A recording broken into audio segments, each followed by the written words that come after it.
Hi everyone, my name is Bella and I have type 1 diabetes, also known as juvenile diabetes.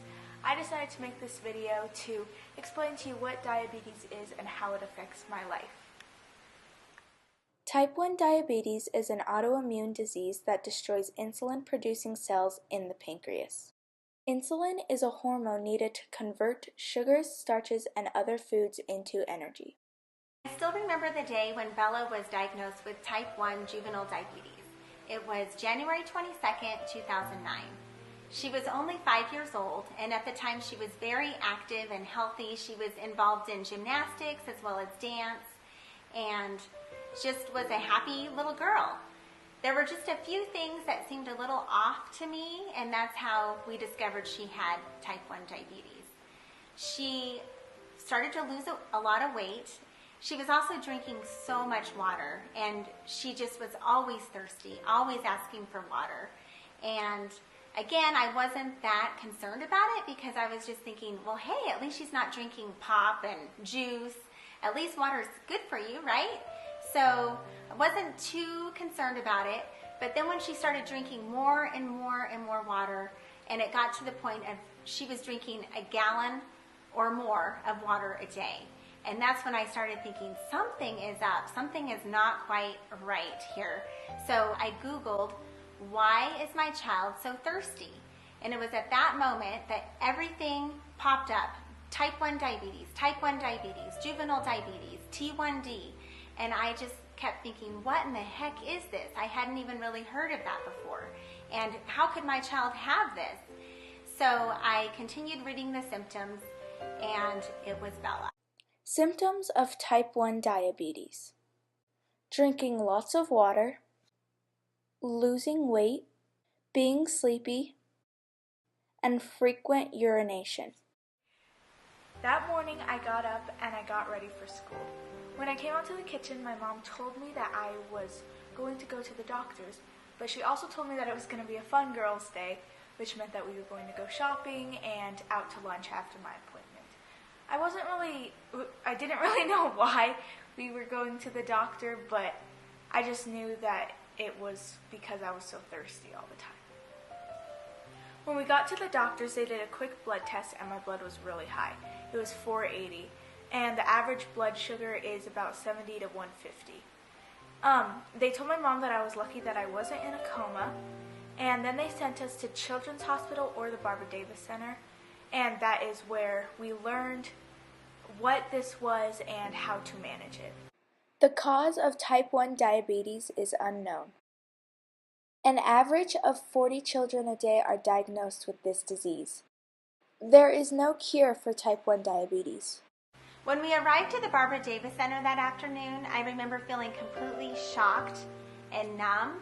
I had no idea what the journey ahead looked like for us. And I also remember asking the doctor, what exactly is type 1 diabetes? And he explained it to me by using a whiteboard. And after all these years, that's still the easiest way for me to explain it. What is type 1 diabetes? The simple answer is the pancreas stops producing insulin. The food goes into the stomach and the carbs are converted into glucose. So this is glucose. And the glucose is what gives us energy. So once the carbs are converted to glucose, the glucose enters the bloodstream. And then it looks for cells to absorb into, which in turn gives us energy.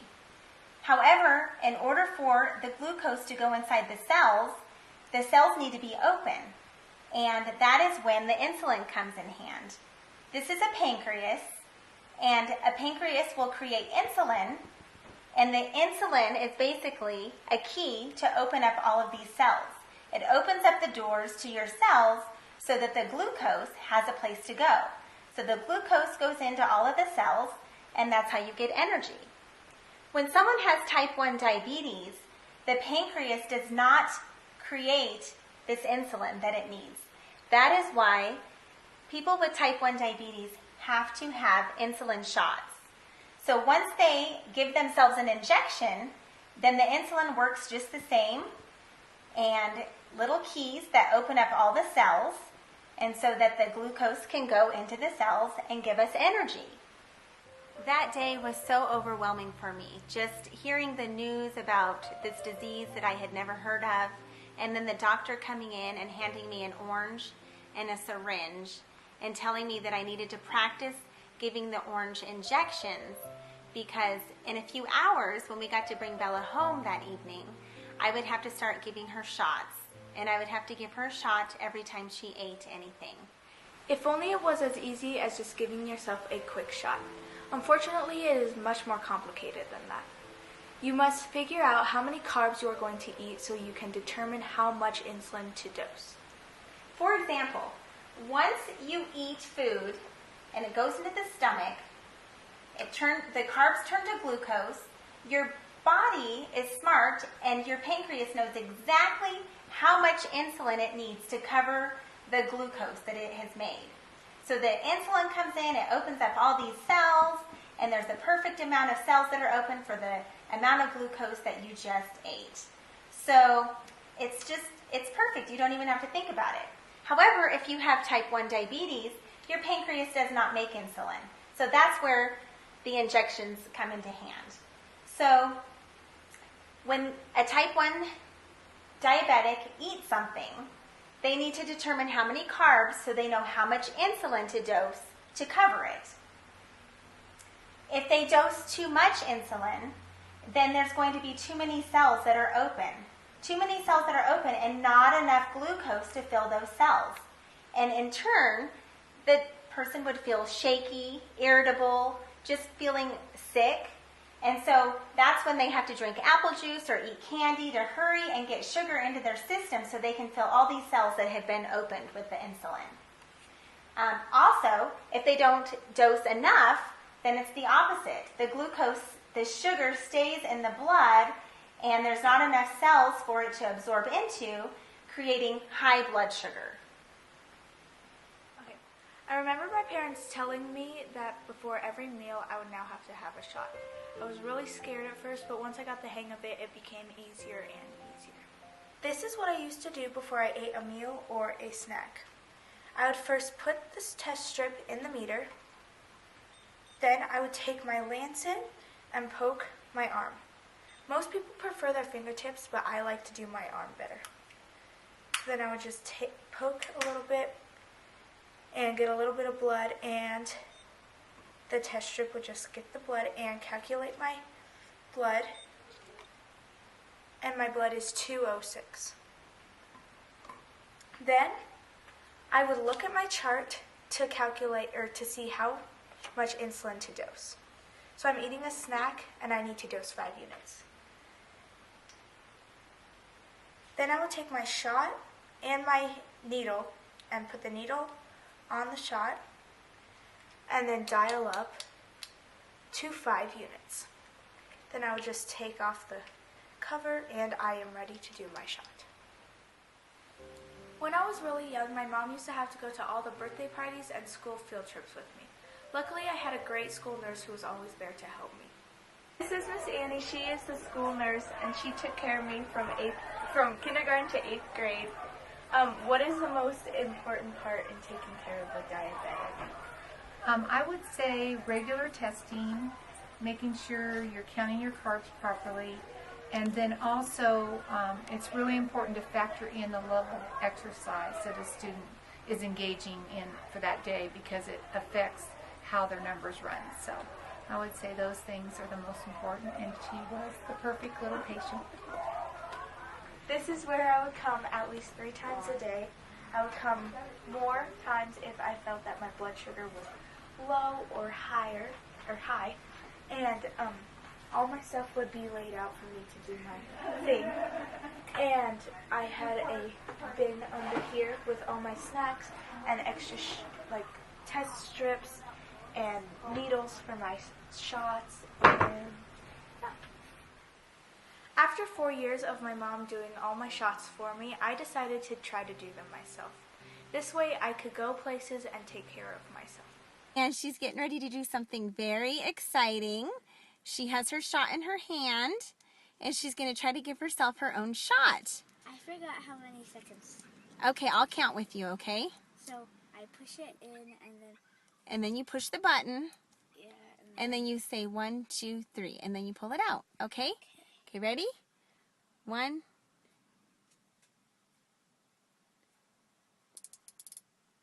1, 2, 3. Pulled it out. You just did your own shot. Yay, Bella! I'm so proud of you. As I got older, it became such a huge inconvenience to do 6 to 8 shots a day. I would always have to leave class early before lunch or if I felt shaky so that the nurse could give me a shot or some sugar. This is when I decided to take the next step up, which is the insulin pump.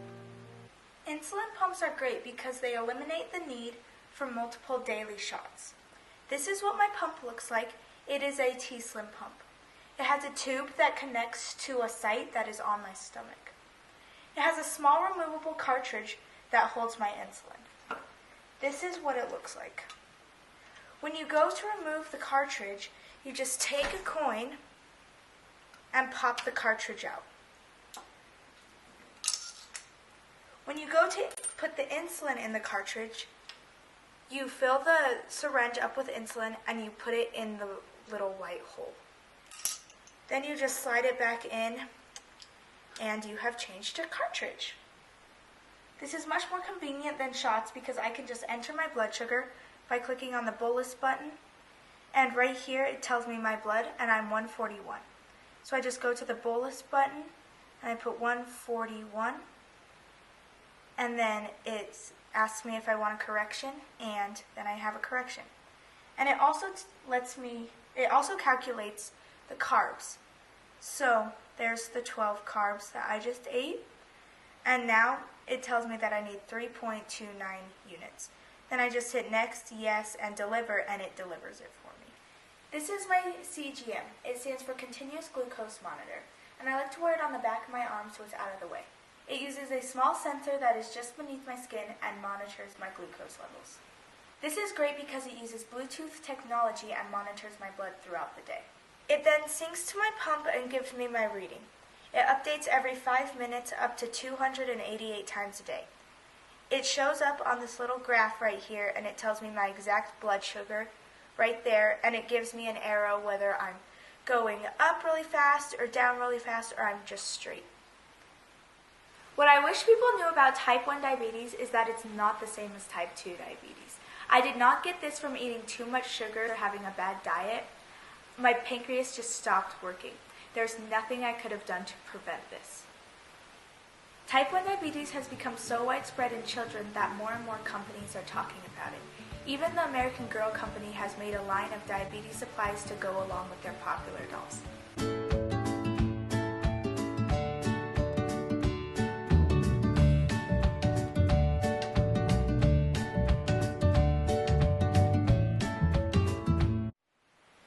Many famous actors, athletes, and musicians have type 1 diabetes.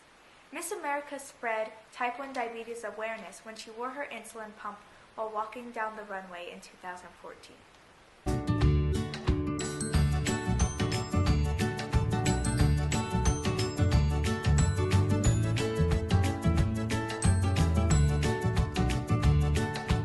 Even though I have type 1 diabetes, I still live a normal life.